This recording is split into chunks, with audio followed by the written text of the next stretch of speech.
الحمد لله رب العالمين، والصلاة والسلام على أشرف المرسلين سيدنا ومولانا محمد وعلى آله وصحبه أجمعين.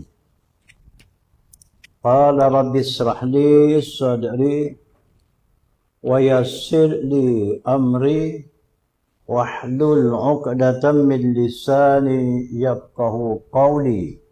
اللهم افتح لنا فتوح العارفين. Buka risalah syarat-syarat sah mengikut imam. Muka 29 kah? Ha? Oh, dah.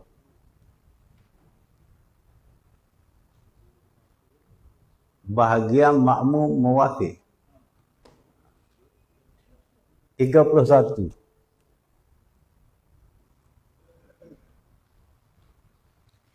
Bahagian makmum muwafiq.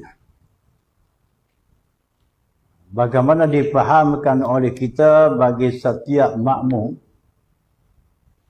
setiap orang yang jadi makmum, sama ada makmum semayang fardu ataupun semayang sunat, tidak terlepas dari salah satu gelaran pada mana-mana rakaat, sama ada digelar muwafiq ataupun masbuk, salah satu. Bukan kedua sekali, muwafiq pun ya, masbuk pun ya ada. Tidak, salah satu. Dan tidak ada nama. Orang jadi makmum, muwafiq pun tidak, masbuk pun tidak. Akan natural setakat makmum saja. Dia akan berlaku salah satu. Dan muwafiq masbuk ni hanya tertentu kepada makmum saja. Tidak terlibat kepada imam dan juga kepada orang semayang berseorangan. Orang semayang berseorang tu dipanggil semayang munfarid. Semayang menunggal. Semayang seorang. Bagaimana yang dipahamkan pada pelajaran muwafiq masbuk ni, satu-satu pelajaran yang agak rumit sedikit nak dipaham kalau tidak diikuti seterusnya. Jadi bertolak dari situ untuk kita dapat faham. Jangan teradak lah. Kalau teradak satu pelajaran, orang tak ulang balik pula dah. Baca berita tidak ulang balik, dia baca sekali tu ya dah. Kecuali peristiwa panah tu, dalam berita lain tu ada pula. Yang kedua pula, muwafiq masbuk ni salah satu pelajaran dalam bab sembahyang yang jarang didengar oleh kita. Hanya pada kuliah-kuliah tertentu saja. Yang kadang-kadang kuliah fiqh bab sembahyang langsung tak disentuh oleh penceramah tentang muwafiq masbuk. Tetapi bagi kita di sini, kita senantiasa selagi tak faham. Lagi tak faham, lagi kita bertahankah harapan boleh faham. Sekurang-kurangnya boleh faham. Seeloknya boleh kita bimbing orang lain pula. Bimbing zuriat kita, anak cucu kita di masa akan datang. Itulah pelajaran kita, utama sekali dalam bab fardu ain yang sebegini. Ia termasuk dalam bahagian fardu ain, bukan fardu kifayah. Fardu ain ni tak dapat tidak kena belajar. Kalau diabaikan pelajaran fardu ain, termasuk sebahagian perkara dosa besar, bukan dosa kecil, dosa besar.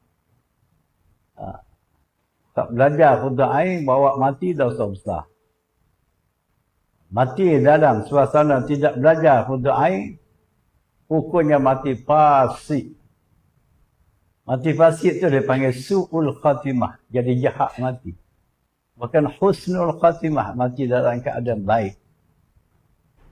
Walaupun dia belajar agama, tapi tidak dalam bidang fardu ain, hanya bidang fardu kifayah. Belajar tafsir, belajar hadis, belajar sirah, belajar ilmu-ilmu adab, nahwu sarah dan sebagainya. Tak belajar fardhu ain. Bab tauhid, bab fiqh, bab tasawuf, tak belajar. Kalau mati dia celah-celah tu, dihukum mati fasik. Waktu kita di sini, kita lubuk fardhu ain dulu. Besar fardhu ain, bolehlah ngaji fardhu kifayah. Tapi di samping kita belajar fardhu ain, boleh. Kita nak belajar fardhu kifayah pun. Namun sama sekali diabaikan fardhu ain tak diboleh. Tak sepatut. Muafiq masbuk ni. Untuk guru saya dulu, dia perli pada orang langsung untuk nak ambil tahu muafiq masbuk. Dia kata jadilah semayang kita ni merepek semabuk. Comel bunyi dah. Muafiq masbuk, merepek semabuk. Ramai hari ni, kalau kita tanya di kalangan kita yang minat semayang Jumaat, tak tahu ke mana ada, macam mana muafiq, macam mana masbuk. Semayang Jumaat 4-15 tahun, dah ulang alik. Muafiq masbuk pun tak tahu. Apa gitu. Sebab tak tahu tu, kerana beberapa faktor, beberapa perkara.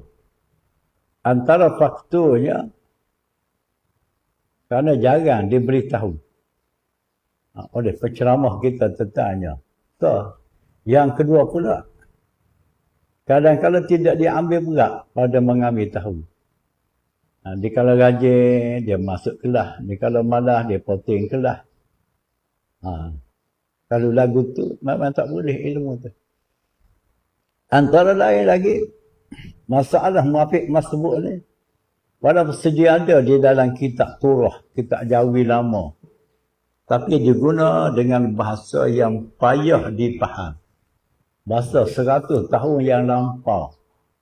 Bagaimana Syekh Daud Petani mengarang dalam kitab Bahjatul Mardiyah, di akhir kitab Munyatul Musalli, tu payah nak faham tu. Buat mari dengan nazam dia gitu gini.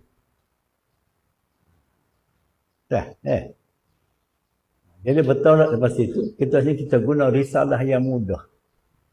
Yang boleh kita baca, mudah dipaham. Kalau kita bersungguh, akan faham masalah muafiq masbuk. Bahagian makmum muafiq.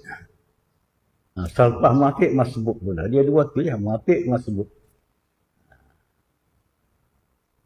Setiap makmum tidak terlepas daripada salah satu daripada dua nama.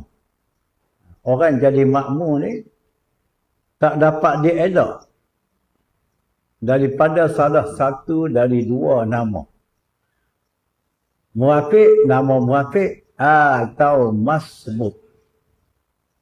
Sama ada di nama makmum muafiq atau makmum masbuk. Sama ada bagi sembahyang fardu, cuma sembahyang fardu, atau sembahyang sunat. Hatta sembahyang jenazah, sembahyang mayat. Ada juga makmum, muafiq masbuk. Cuma kita tak betul dalam risalah. Kalau nak tahu sangat, kita buat risalah baru. Bicara muafiq masbuk bagi sembahyang sunat. Bagi sembahyang jenazah. Kok sembahyang sunat sama bagi sembahyang fardu ya. Dari itu menjadi kewajipan. Kewajipan secara ainiyah, bukan secara kifayah, atas setiap orang mukmin. Wajib mengetahui hukum-hukum yang berhubung dengannya, dengan muafiq masbuk. Wajib, bukan sunat. Wajib. Kalau tak nak ambil tahu, dosa lah hantar ni. Patutlah kita ni dosa cukup banyak. Dia mai ikut sana, ikut sini. Bukan kata nak curi barang orang je. Dosanya. Apa daripada belajar fardhu ain pun berdosa dah. dosa. Kalau kita ngaji tauhid ada pula, ngaji sifat 20. Jikalau kita beriktikad bertentangan dengan ilmu yang muafakat bagi wakil. Ilmu tauhid yang kita faham itu tidak sejajar dengan ajaran fahaman ahli sunnah wal jamaah. Berdosa. Dosa tentu bukan dosa kecil, itu dosa besar. Betapa besarnya dosa boleh jadi kufur. Boleh jadi kufur. Boleh jadi kafir. Boleh jadi tidak mukmin orangnya. Namanya Muslim. Tapi hakikat di sisi Allah tidak mukmin. Sebagai contoh lah. Contoh dia belajar sampai bab sifat yang wajib bagi Allah Ta'ala wahdaniyah. Wajib Tuhan bersifat wahdaniyah. Artinya esa Tuhan. Esa lah. Kata satu pun boleh. Jangan lebih pada esa sudah. Dalam kitab tua dia kata wahdaniyah itu esa Allah Ta'ala. Kita zaman ni kita nak modern sikit perkataan esa, kita kata Allah Ta'ala itu satu. Bolehlah tak jadi salah. Kalau Mak Saleh kata one, boleh.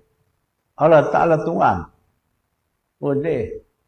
India kata one. O-N-E tu one, dia kata one. Boleh. Sebab tidak lebih daripada esa. Maka dikenaki pada kata esa Allah Ta'ala tu melengkapi ketiga-tiganya sekali pada zat, esa pada sifat, esa pada perbuatan. Maka esa pada zat Tuhan esa macam mana? Esa pada zat Tuhan tu, esa pada diri Tuhan tu menafikan kan muttasil pada zat. Kan munfasil, bukan muttasil. Kan muttasil, bukan munfasil, muttasil. Menafikan kan muttasil pada zat. Makna menafi, menidak. Kan tu beberapa al-muttasilum yang berhubung pada zat. Maksudnya makna kata se pada zat Tuhan tu tidak sama sekali berkeadaan zat Tuhan itu berbilang-bilang pada teknik berhubung.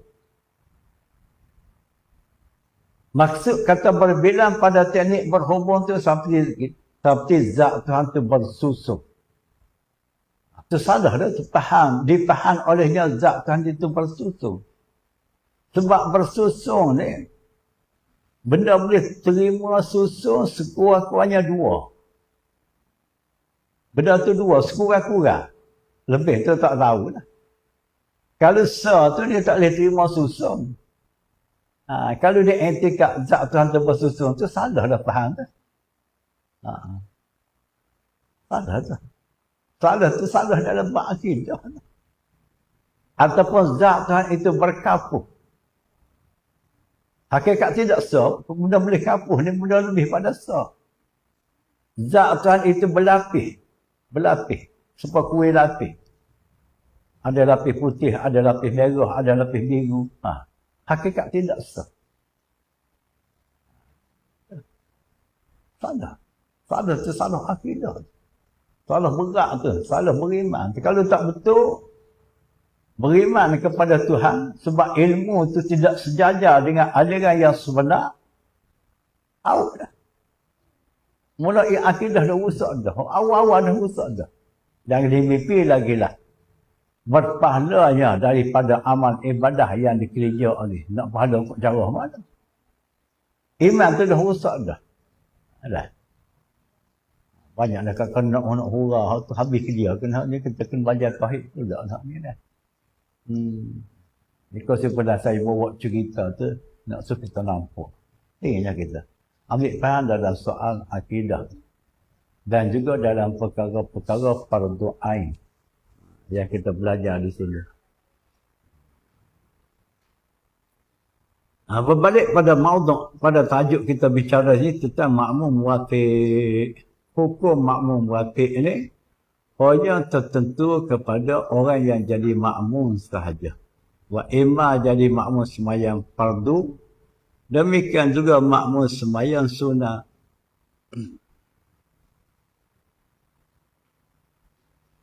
Ta'rif makmum muwafiq. Kita belajar muwafiq masbuk, dia ada 3 step. Saya cakap mudah. Dia ada 3 step. Step yang pertama, ta'rif. Ta'rif. Nak tahu makmum muwafiq masbuk, kita ambil tahu ta'rif dia. Ta'rif makmum muwafiq macam mana, makmum masbuk macam mana, dia tak serupa tu. Ta'rif masing-masing. Selepas ta'rif hukum. Hukum muwafiq lain. Hukum makmum masbuk lain, tak sama. Ada 2. Yang ketiga, masalah. Makmum muwafiq dia ada masalah. 11 masalah. Makmum masbuk dia tak panggil masalah. Dipanggil contoh. Ataupun gambaran. Gambaran, contoh. Dia ada 3 masing-masing. Ta'rif, hukum, masalah. Kalau masbuk, ta'rif, hukum dan contoh. Duk bolak-balik tu. Setahun tengah masuk kepala dah ilmu tu. Ini tu tersinggah dalam kitab. Kepala kok lain, ilmu kok lain. Mengapa gitu? Dah tak nak belajar, macam tu lah. Lepas tu duk rajin sembahyang Jumaat, tak miss tiap waktu sembahyang Jumaat. Sembahyang Jumaat dalam suasana tak tahu, jangan dimimpi dapat pahala 27. Silap-silap sembahyang lingkup. Sebetulnya pahala sembahyang batal. Tak tahu muwafiq masbuk je boleh membawa kepada batal sembahyang. Jangan dimimpi pasal pahala. Orang kita ni kadang-kadang dia faham, pantang sembahyang pahala selalu.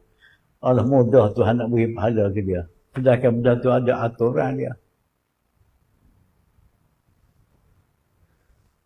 Ta'rif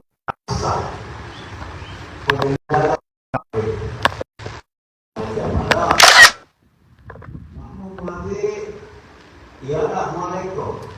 Malaikat itu makmum yang ada jalur masa. Ada jalur masa ni, ada peluang masa. Makmum yang ada peluang masa. Sempat ia dalam masa itu, sempat ia menghabiskan bacaan Fatihah dalam masa itu. Lalu dibaca Fatihah sempat habis Fatihah. Sampai kepada Boti. Habis Fatihah. Lepas tu baru ada imam pun rokok. Ataupun tak rokok lagi. Makmum ada jarak masa begitu pada mana-mana rakaat jika dia sembahyang berjamaah, namanya makmum muwafiq. Tak faham tanya dah. Semasa ia sama-sama qiyam. Bahasa Arab kata qiyam, bahasa Melayu kata sama-sama dia berdiri dengan imam. Sama ada semasa ia qiyam bersama imam pada mana-mana rakaat. Sebagai contoh, dia masuk sembahyang jemaah, selepas dia takbiratul ihram, kalau dia baca Fatihah selalu selepas takbiratul ihram tadi, akan tentu sempat habis Fatihahnya. Barulah imam terrukuk, Allahu Akbar. Maka makmum sebegitu namanya muwafiq. Mengapa? Kerana kalau dia baca Fatihah sempat habis Fatihah dia, barulah imam terrukuk. Ataupun imam lama lagi rukuk walaupun Fatihah dah habis sekalipun. Itu muwafiq. Muwafiq. Bukan masbuk tu, muwafiq dia. Masbuk ni, untuk senang kita faham masbuk ni, orang jadi makmum tidak sempat dihabiskan bacaan Fatihahnya semasa dia berdiri bersama imam. Kerana imam sudah melakukan rukuk. Orang begitu namanya masbuk. Sebagai contoh, dia datang sembahyang Jumaat tu agak lewat masa sedikit. Kelewatannya imam hampir nak rukuk dah, dia baru masuk sembahyang Jumaat. Maka kalau dia takbir Ratul Ihram, selepas takbir dia baca Fatihah, tak ke mana Fatihah dibacanya, tiba-tiba imam pun rukuk. Makmum begitu namanya masbuk. Kena kenal diri kita. Pada mana-mana rakaat kita sembahyang Jumaat tu, kena kenal diri kita di masa tu, kita muafiq ke masbuk. Jangan melarat tak kenal diri. Jadilah muafiq semabuk.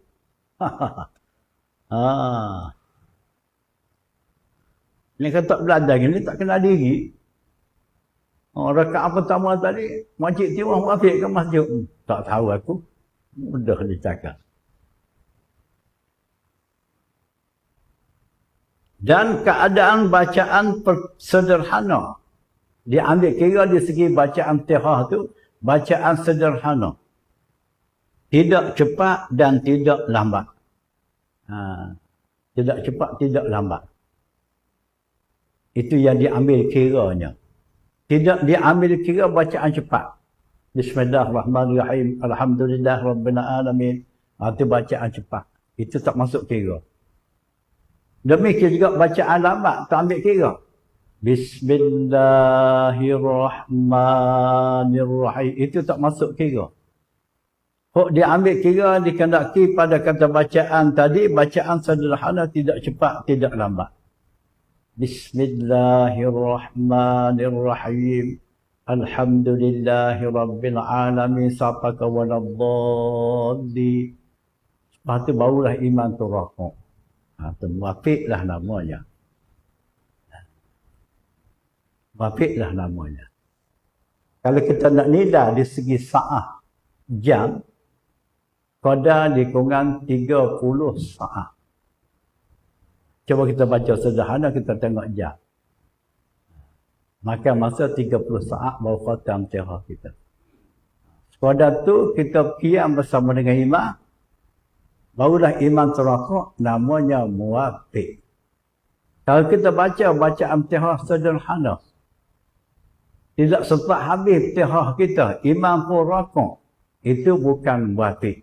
Itu masbuk namanya. Maka masbuk hukum lain, muafiq hukum lain.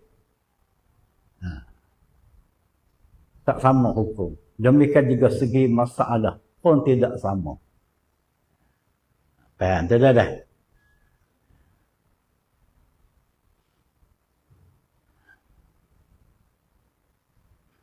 Dan keadaan bacaan sederhana, tidak cepat dan tidak lambat, maka ia dinama selaku makmum muafiq. Hukum makmum muafiq. Ada kita masuk step yang kedua, berbicara tentang makmum muafiq. Ta'rif dah habis dah. Dah selesai dah tahu dah.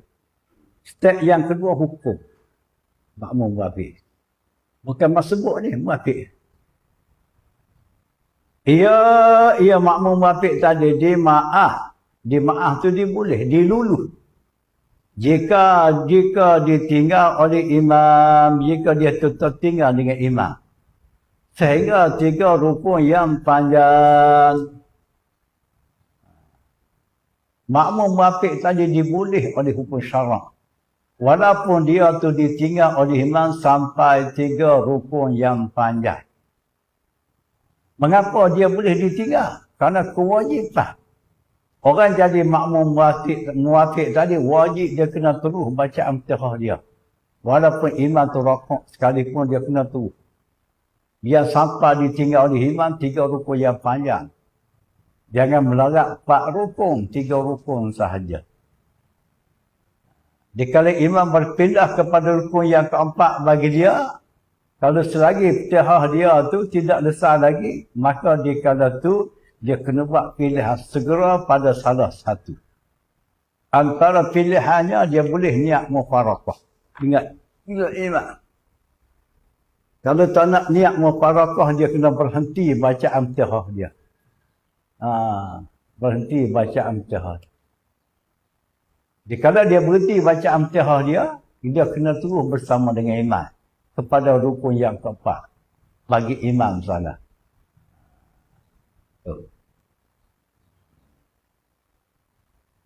Ini makmum batik. Lain pada makmum masbuk. Makmum masbuk ni kalau dia tak habis baca amtihah, imam rakaat, dia tak ada pilihan. Dia kena sama-sama rakaat. Jangan tak nak rakaat. Dia kalau tak rakaat tu lepas rakaat tu tak dapat. Itu masbuk. Nah. Makmum muwafiq, ia dimaaf jika ditinggal oleh imam sehingga 3 rukun yang panjang. Seperti imamnya rakaat. Imam rakaat bermakna imam sudah masuk kepada satu rukun yang panjang. Mana rakaat? Makmum tadi baru baca amtihah, tak lesar dia baca amtihah. Imam dah rakaat. Dia tak boleh rakaat tu sebab dia makmum batik. Dia kena terus baca amtihah dia. Sebab dia kalau tu imam tinggalkan dia baru satu rukun yang panjang, iaitu rakaat. Imam rakaat. Sujud pertama. Tapi imam sujud pertama. Tunggu atas sejadah tu sujud. Imam sujud pertama bermakna imam sudah tinggalkan dia 2 rukun yang panjang. Rakaat 1 rukun panjang. Sujud pertama 2 rukun panjang. Makmum masbuk tadi, kalau tak besar lagi dia kalau tu baca Fatihah, dia tak boleh nak rakaat semestilah sujud. Dia kena terus baca Fatihah dia. Dan semayangnya tidak batal. Sebab imam baru tinggalkan dia 2 rukun yang panjang. Dia 3 rukun tak batal lagi. Jangan 4 rukun sudah. Dah. Dan sujud kedua. Imam sujud kedua. Tak kedilah makmum muwafiq tadi tak besar lagi dia kalau tu baca Fatihah. Semayang tak batal lagi. Sebab imam tinggalkan dia 3 rukun panjang. Pertama rakaat, kedua sujud pertama, ketiga sujud kedua. Adapun imam bangkit daripada sujud kedua, berartinya imam hendak berpindah kepada rukun yang keempat bagi imam. Maka di kalau tu makmum tadi, kalau tak besar lagi baca amtihahnya, siapa di peringkat imam hendak berpindah rukun yang keempat bagi dia, kena buat pilihan segera pada salah satu. Antara pilihan, kalau jaka tak sayang kau sembahyang jemaah, niat mufarakah. Kalau masa sayang kau jemaah, berhenti baca Fatihah. Lepas tu kena terus bersama dengan imam kepada rukun yang keempat bagi imam. Maka kalau dia buat begitu, rakaat tadi dikira larang, tak dapat. Rakaat tu dikira tak dapat. Kalau tak dapat, dia ikut imam seterus sampai mereka imam beri salam akan datang, dia kena tambah rakaat sembahyang dia tu. Jangan sama-sama beri salam. Nanti tak cukup rakaat. Imam cukup, kita. Betul? Tu nak masuk sangat faham tu. Itulah maksud 3 rukun panjang. Kalau sebut kata rukun panjang, ada lawan dia rukun pendek. Rukun panjang, itulah. Rakaat, sujud pertama, sujud kedua. 3 itulah dikatakan rukun yang panjang. Lawan bagi rukun panjang, rukun pendek. Hok mana rukun pendek tu pula? Rukun pendek ni iktidal. Iktidal tu rukun pendek. Iktidal tu bangkit dari rakaat. Sami Allahu liman hamidah, kita berhenti sejenak. Itu dipanggil iktidal. 1. Yang kedua rukun pendek, duduk antara 2 sujud. Mana duduk antara sujud tu? Semasa kita baca Rabbi ghafirli itu. Itu panggil antara 2 sujud. maka ia rukun yang pendek.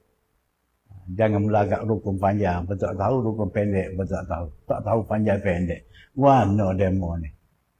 Awak tak ngaji.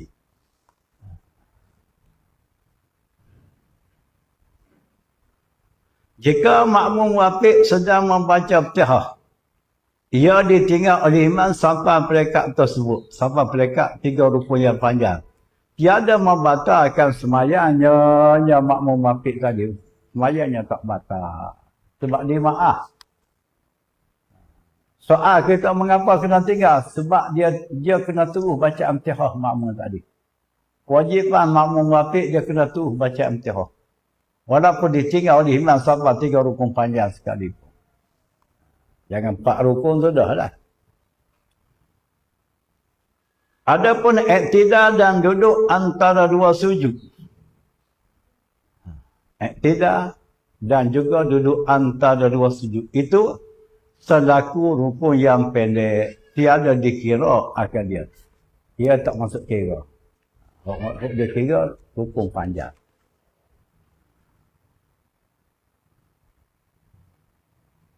Sebab dimaaf kau tinggalkan dengan imam. Sebab makmum wafiq tadi dimaaf. Ia ditinggal oleh imam kerana kewajipan makmum tersebut wajib ia membaca Fatihah. Walau imam meninggal akan dia sehingga 3 rukun yang panjang tersebut. Dia kena terus baca Fatihah dia.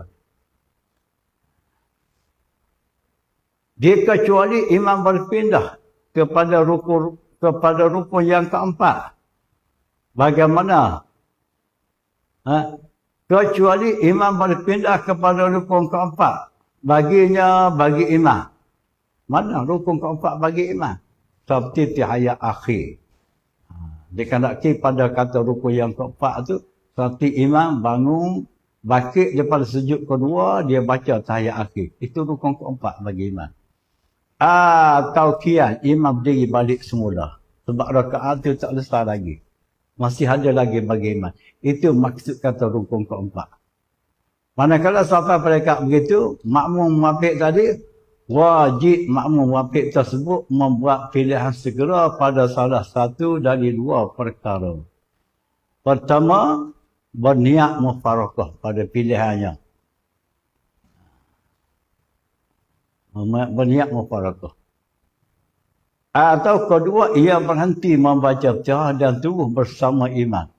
Bersama-sama imam. Bersama-sama rukun yang keempat bagi imam. Dikala itu, ia mengikut. Kalau dia buat begitu, ia mengikut seterusnya, ikut imam seterus. Dikala imam beri salam, ia menambahkan bilangan rakaatnya. Kerana rakaat yang ia mengikut itu, dikira lara baginya tak dapat rakaat tu bagi makmum. Bagasan saya kata tadi lah. Ini ayat dia di sini. Boleh faham dah tu dah. Tak kelekek mana ni. Masalah bagi makmum wafiq. Bagi makmum wafiq, ta'rif kita dah lesah dah. Hukum kita dah habis dah. Kita mula masuk membicara pada masalah. Masalah makmum wafiq dia ada 11. Dari 11 masalah ada yang muafakat. Ulama mutaakhirin ada yang khilaf, ada yang bersalahan pendapat. Masalah yang muafakat dia ada 8 masalah. 8 masalah sepakat oleh ulama. 3 masalah khilaf. Mu kata gitu, aku kata gini.